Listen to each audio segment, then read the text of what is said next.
está sem muito alfinete. Será que eu consigo? Manda ver como não puxa. Não puxa. Vai ser assim. Vai com essas aqui assim.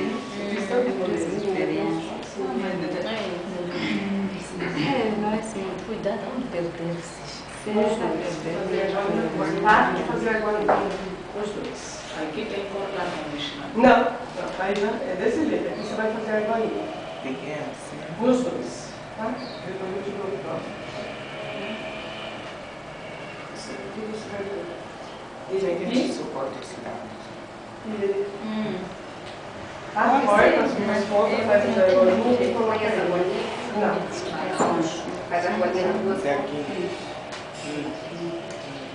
Ok? Não corta bem.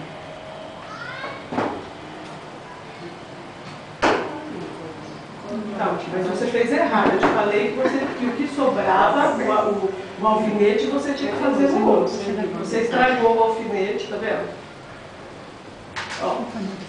Aqui você tinha que cortar rente para fazer a argolinha. E com a sobra, você ia fazer a outra peça. Entendeu ou não? Entendeu?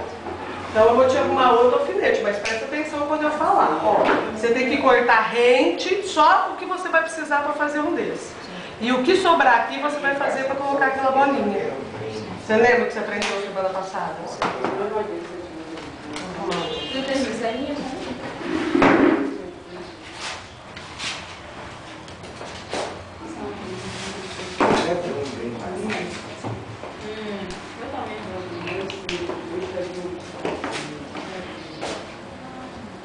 Ok, muito bem, muito bom, muito bom. Agora, você vai pegar.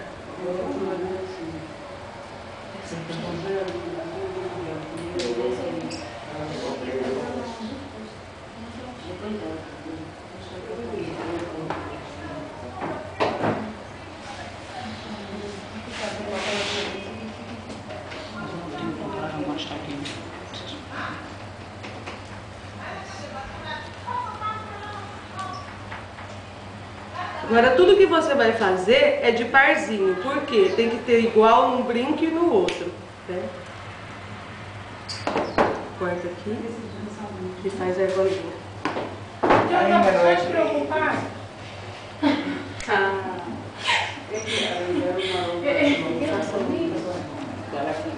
Faça outra. Isso. Tem que ter sempre dois iguais, porque é o par de brinco. Fez? Desanimou?